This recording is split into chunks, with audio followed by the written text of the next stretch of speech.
ఈ రోజు మహాభారతంలోని 86వ అధ్యాయం. అర్జునుడు సూర్యాస్తమం ముందు జయద్రథుడు యుద్ధభూమిలో మరణించేలాగా చెయ్యాలని తన మాట నిలబెట్టుకోవడానికి వెళ్ళాడు. జయద్రథుడు అభిమన్యుడి మరణానికి ప్రధాన కారణం. అతనే పాండవులు అభిమన్యుడికి సహాయం చేయకుండా అడ్డుకున్నాడు. తద్వారా అభిమన్యుడు ఒంటరిగా మిగిలి అతి బలంతో చంపబడ్డాడు. యుధిష్ఠిరుడు తన ఆందోళనలో మొదట సత్యకిని, తర్వాత భీముణ్ణి జయద్రథుడితో యుద్ధంలో అర్జునుడికి సహాయం చేయడానికి పంపాడు అని మనం చూసాము. అలాగే భీముడు అర్జునుడు పోరాడుతున్న చోటుకు చేరుకొని తన సింహగర్జనం చేయడం కూడా చూసాము. ఇదంతా 14వ రోజు జరుగుతుంది మరియు యుద్ధం అనేక ప్రాంతాలలో తీవ్రంగా చెలరేగింది. ఒక ప్రాంతంలో సత్యకి మరియు భూరిశ్రవస్సుడు, మరొక ప్రాంతంలో భీముడు మరియు కర్ణుడు, మరొక ప్రాంతంలో అర్జునుడు మరియు జయద్రథుడు పోరాడుతున్నారు. ద్రోణుడు ప్రధాన రంగంలో పాంచాల మరియు పాండవుల దాడిని ప్రతిఘటిస్తున్నాడు. దుర్యోధనుడు జయద్రథుడిపై అర్జునుడు దాడి చేసిన ప్రాంతానికి తన సైన్యంతో వచ్చాడు. కానీ త్వరలోనే ఓడిపోయి వెనక్కు మళ్ళాడు.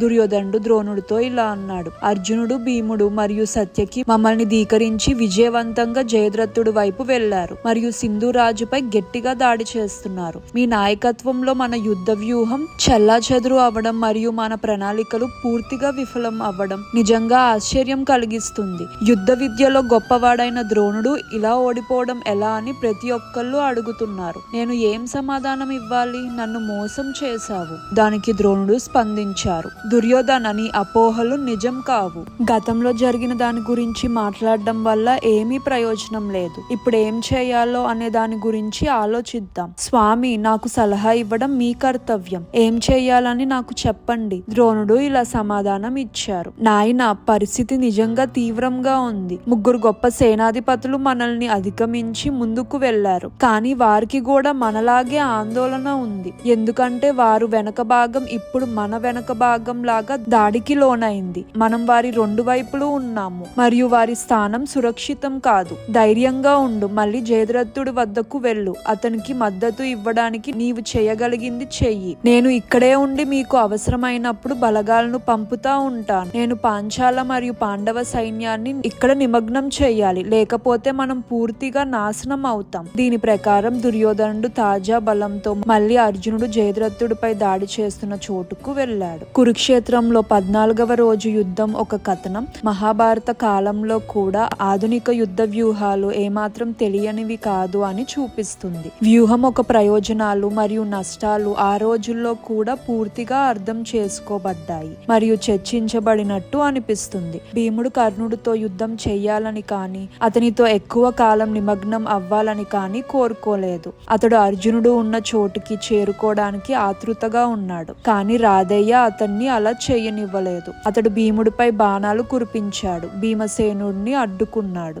ఇద్దరు యోధుల మధ్య వ్యత్యాసం అద్భుతంగా ఉంది. కర్ణుడి అందమైన పద్మ పుష్పం లాంటి ముఖం దాడి చేస్తున్నప్పుడు చిరునవ్వుతో ప్రకాశించింది. భీముడితో వెనక్కి తగ్గవద్దు, ఇప్పుడు పిరికివాడిలా పారిపోవద్దు అని అన్నాడు. భీముణ్ణి ఇలా హేళన చేసినప్పుడు కోపంతో రగిలిపోయాడు. కర్ణుడి చిరునవ్వులు అతన్ని మరింత కోపగించాయి. యుద్ధం తీవ్రంగా జరుగుతుంది, కానీ కర్ణుడు ప్రతిదీ చిరునవ్వుతో సునాయాసంగా చేస్తుంటే భీముడు ముఖం కోపంతో మండుతుంది. కర్ణుడు దూరంగా ఉండి తన బాణాలు సంధించాడు. కానీ భీముడు బాణాలను మరియు శూలాలను పట్టించుకోకుండా కర్ణుడిని ఎదుర్కోవడానికి ప్రయత్నం చేశాడు. రాధయ్య తను చేసే ప్రతి పనిని ప్రశాంతంగా మరియు అందంగా చేశాడు. అయితే భీమసేనుడు కోపంతో మరియు అసహనంతో రగిలిపోయాడు. అతని అంగాల బలాన్ని చూపించాడు. భీముడు రక్తస్రావం అవుతున్న గాయాలతో ఎర్రగా ఉన్నాడు మరియు పూర్తిగా వికసించిన అశోక వృక్షం లాగా కనిపించాడు.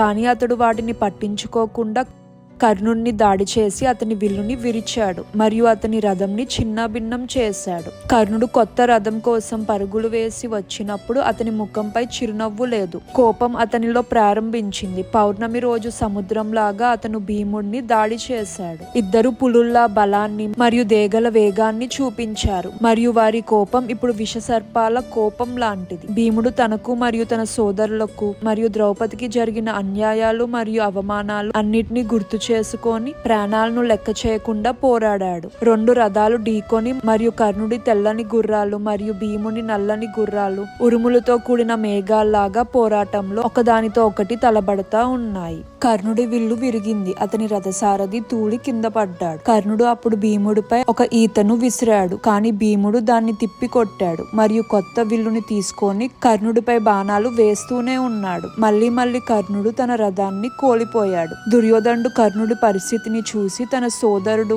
దుర్జయుకుతో ఇలా అన్నాడు: ఆ దుష్ట పాండవుడు కర్ణుడిని చంపేస్తాడు. వెంటనే వెళ్లి భీముడిపై దాడి చేసి కర్ణుడి ప్రాణాలను కాపాడు. దుర్జయుడు ఆదేశించినట్టు వెళ్లి భీముడిపై దాడి చేశాడు. భీముడు కోపంతో 7 బాణాలు వేసి దుర్జయుడు గుర్రాలను మరియు అతని రథసారథిని యమలోకానికి పంపాడు. మరియు దుర్జయుడు స్వయంగా ప్రాణాంతక గాయంతో కింద పడ్డాడు. అతన్ని చూసి కర్ణుడు దుఃఖంతో మునిగిపోయాడు మరియు చనిపోయిన యోధుణ్ణి నమస్కరించడానికి రథం నుండి దిగాడు. భీముడు ఆగలేదు మరియు యుద్ధం కొనసాగించాడు మరియు కర్ణుడిని చాలా బాధించాడు. కర్ణుడు మళ్ళీ కొత్త రథం వెతకవలసి వచ్చింది. అతడు బాగా గురిపెట్టి బాణాలు వేసి భీముణ్ణి కొట్టాడు. భీముడు కోపంతో కర్ణుడి మీద గదని విసిరాడు మరియు అది కర్ణుడు రథంపై పడి అతని రథసారథిని మరియు గుర్రాలను చంపింది మరియు జెండాన్ని విరిచింది. కర్ణుడు ఇప్పుడు వంగిన విల్లుతో నేలపై నిలబడ్డాడు. దుర్యోధనుడు కర్ణుడిని రక్షించడానికి మరో సోదరుణ్ణి పంపాడు. మరో ధృతరాష్ట్రుడు కుమారుణ్ణి మరణం కోసం రావడాన్ని చూసి భీముడు ఆ శత్రువుపై 9 బాణాలు వేశాడు మరియు కర్ణుడు రథం ఎక్కడానికి సిద్ధపడుతున్నప్పుడు దుర్ముఖుడు కవచం విరిగింది మరియు అతడి ప్రాణం లేకుండా కింద పడ్డాడు. తన పక్కన రక్తసిక్తమైన యోధుడు పడి ఉండడం చూసినప్పుడు